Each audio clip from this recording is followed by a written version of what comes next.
Bom, pessoal, bom dia. Essa apresentação que eu vou fazer para vocês é bem curtinha. Às 14 horas eu vou entrar em detalhes desses assuntos na palestra técnica que vai ter.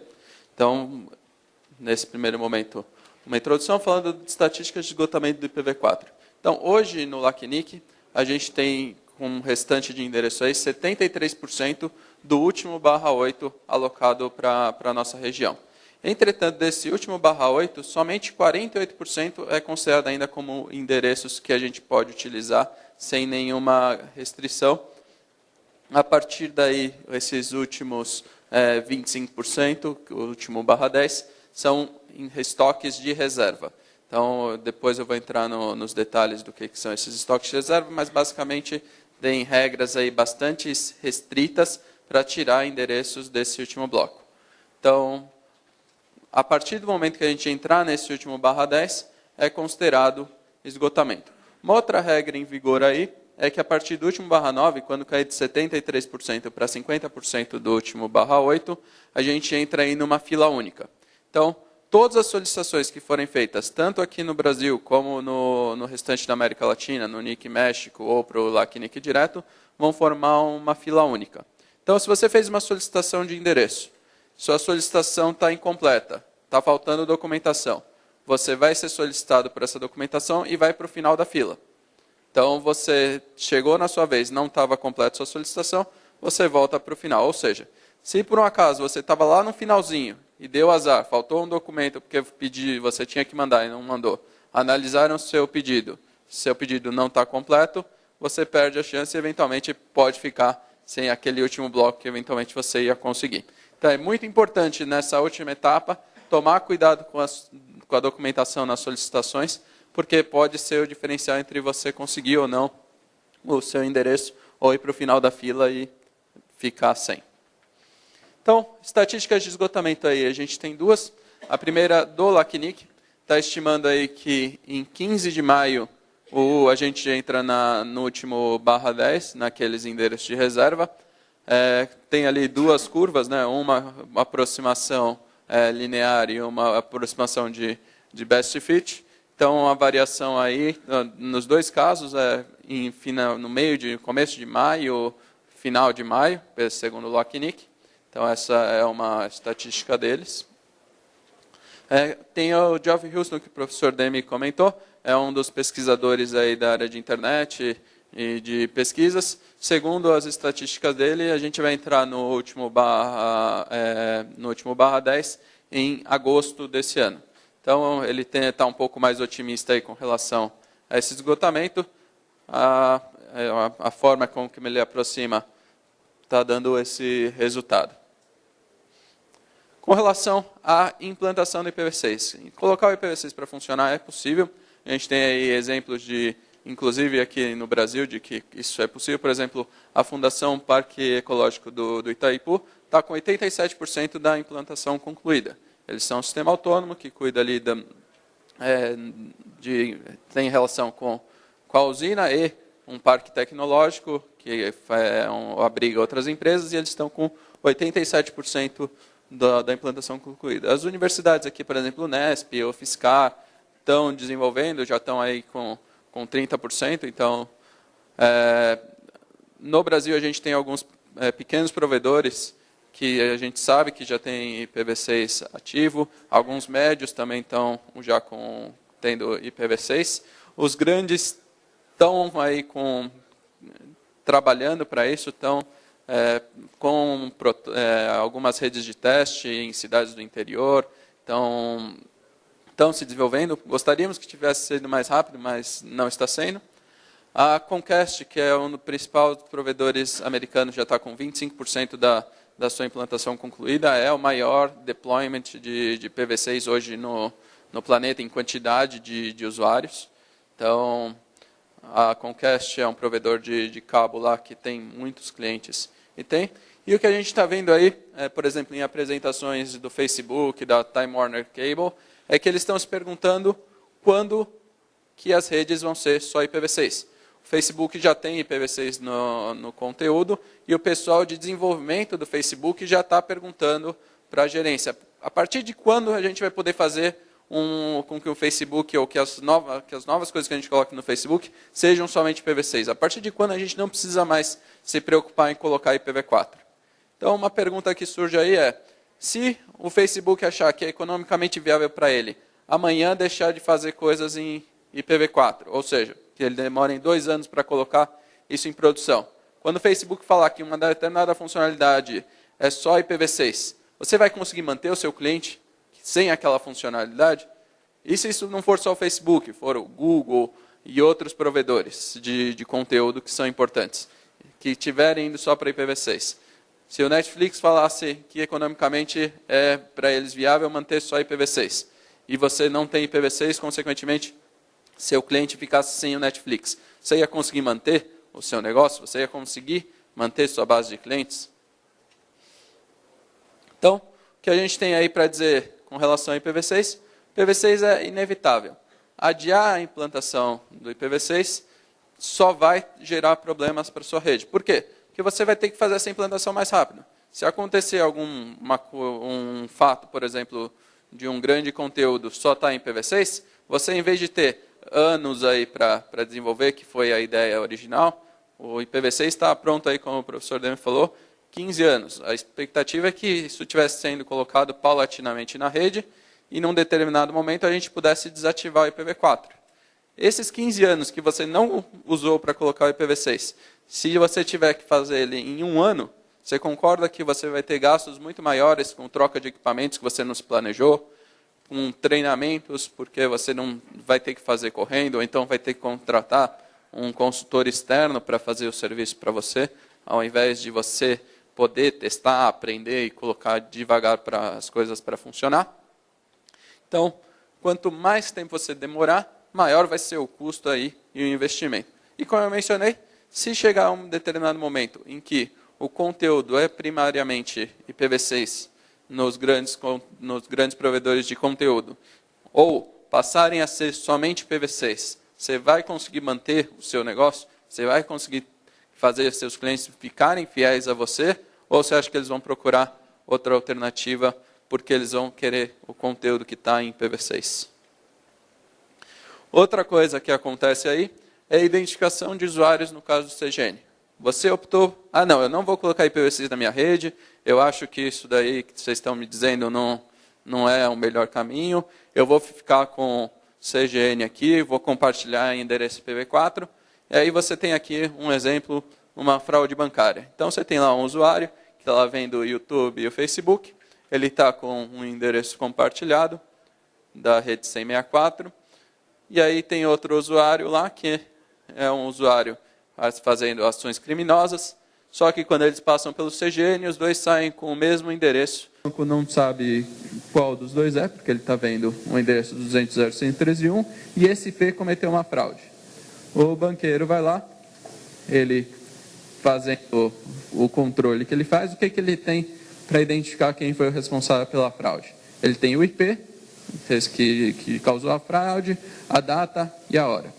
Aí ele, com essa informação, IP, data e hora, ele vai lá e aciona a polícia, a justiça, para tentar identificar o usuário e conseguir reaver o seu dinheiro, evitar o prejuízo.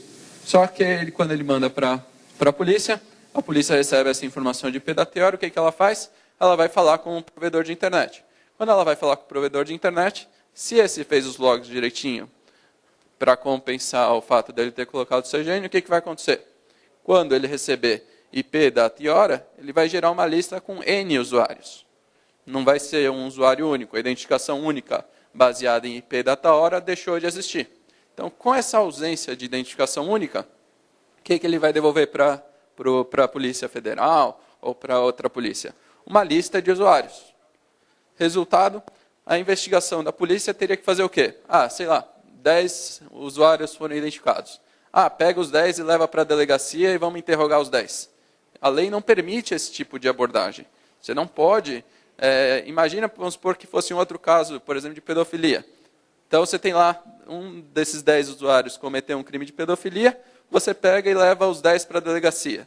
Você é inocente, mas te levaram para a delegacia. Aí sua esposa liga perguntando onde você está, Você fala, estou aqui na delegacia, eles estão investigando aqui um crime de pedofilia e estão dizendo que eu sou suspeito. Na hora que você voltar para casa, não tem esposa, não tem filho, até o cachorro foi embora.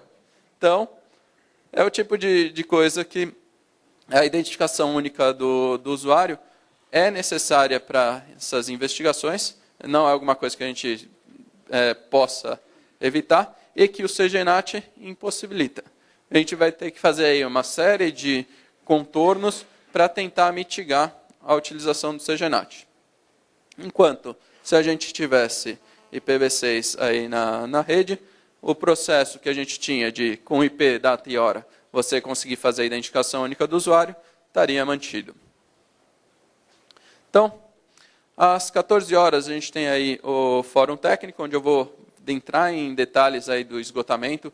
Por exemplo, naquelas fases que eu falei, quais são as regrinhas para as alocações. Por exemplo, no esgotamento, você, naqueles 25% restante, significa que eu não consigo mais endereço IPv4? Não, não é bem assim. Você consegue. Só que tem umas regras bastante restritas de quantidade e prazos para você conseguir. Outra coisa que a gente vai falar é a redistribuição de endereços, que o pessoal fala o mercado de comercialização de endereços IPs. Isso é possível? A gente vai ver que tem alguns casos aí que fazer transferência de recursos IPv4 vai ser possível, hoje só dentro da região do LACNIC, mas está sendo discutida a possibilidade de transferência de endereços IPs entre várias regiões. Então, também vou mostrar os detalhes dessas políticas. Plano de endereço IPv6. Então, a gente sabe que o endereço IPv6 é necessário, mas como é que eu faço um bom plano de endereço? Eu recebi o bloco lá do registro e vou colocar na minha rede. Qual que é a melhor maneira de fazer esse plano de endereçamento? Como é que eu vou definir, fazer essas divisões de rede? Depois a gente tem a distribuição de IPv6 para os clientes. Como é que eu faço com os equipamentos que eu tenho para entregar o IPv6 para o cliente? IPv6, pelo que a gente vai ver, a gente não entrega o endereço único. IPv4 a gente entregava o endereço único para o cliente. No IPv6 a gente não entrega o endereço único, a gente entrega uma rede inteira para cada cliente. Mesmo o cliente doméstico vai receber uma rede com uma quantidade de IPs. Como é que eu faço para entregar uma rede para esse cliente, em vez de um IP só? Ele não vai fazer NAT na casa dele. Como é que vai funcionar esse esquema, então? Se ele não faz NAT, ele recebeu uma rede, como é que funciona esse mecanismo?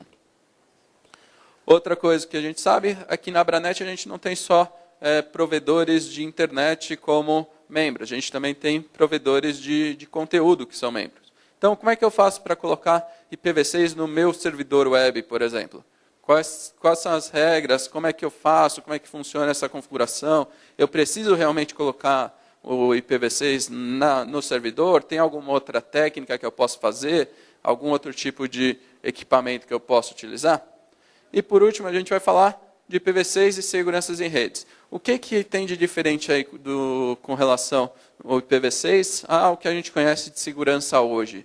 Principalmente o pessoal fala, IPv6 não tem NAT, então o IPv6 é menos seguro que o IPv4, porque eu punha o NAT lá, o NAT não deixa as coisas entrar na minha rede, então o pessoal argumentava que o NAT era uma ferramenta de segurança e que o IPv6 não tendo o NAT, o IPv6 é menos seguro. A gente vai discutir isso e vai mostrar aqui, primeiro, NAT não é segurança, passa uma falsa sensação de segurança, e segundo, o IPv6 tem mecanismos que podem ser utilizados para ter realmente a parte de segurança que você acha que tinha com o NAT. Bom, nessa primeira parte é isso. Como eu falei, às 14 horas a gente vai ter mais tempo para entrar nos detalhes. Se alguém tiver alguma pergunta, acho que eu tenho 30 segundos mais. Alguma pergunta, pessoal? Tem uma ali. Fala no microfone, que senão o pessoal não... Bom dia. Algumas pessoas vão estar em reuniões paralelas a partir das 14 horas. Quem não estiver presente nessa reunião pode ter acesso a esse conteúdo, às informações técnicas? Sim, e inclusive o NIC tem promovido diversos cursos de IPv6 espalhados pelo Brasil, né, não só em São Paulo, cursos gratuitos para formação de provedores, não só provedores de acesso, provedores de conteúdo. Tem uma agenda que, inclusive, é divulgada mensalmente. Já foram mais de 5.000 pessoas. Acho que está em 3.000. 3.000 pessoas treinadas já com IPv6. Quem não teve oportunidade de fazer, faça. É um curso bastante interessante, é técnico, bem técnico, onde é abordado todas essas questões que o Edwin colocou aqui, evidentemente aí de forma profunda, nos bits e bytes aí, mas é importante. A gente tem um grupo de trabalho que o Edwin também faz parte, dentro do comitê gestor com o apoio do NIC, onde a gente, há 2 anos e meio, estamos tentando fazer um acordo com as grandes operadoras, os provedores de conteúdo, para que a gente tivesse uma implementação de IPv6 mais rápida. Mas, infelizmente, isso não aconteceu. O que vai acontecer agora é o seguinte, a gente vai ter um probleminha de correr atrás do rabo. Vai acontecer a questão do NAT, e os senhores, principalmente que estão usando o NAT, um recado aqui, acho que bem importante, tem que tratar adequadamente esse log, porque se receber uma notificação para fornecer informações sobre o usuário, e esse usuário estiver atrás de um NAT, vai precisar identificar efetivamente o usuário. Queria acrescentar mais alguma coisa, Edna? Eu não sei se a sala das 14 horas vai estar sendo gravada também, mas o vídeo, se a sala não estiver sendo gravada, eu vou colocar no site do IPv6BR a apresentação. Então, no pior dos casos, se não tiver o vídeo, pelo menos o conteúdo que eu vou falar também vai estar disponível lá. E a gente também vai replicar o conteúdo no site da Abranet. Obrigado, Edwin. Eu queria aproveitar, uma salva de palmas para o Edwin, e às 14 horas, no primeiro andar, aqui na sala Higienópolis, é isso? Higienópolis, aí vocês podem ter mais tempo e mais detalhes. Obrigado, Edwin. Valeu.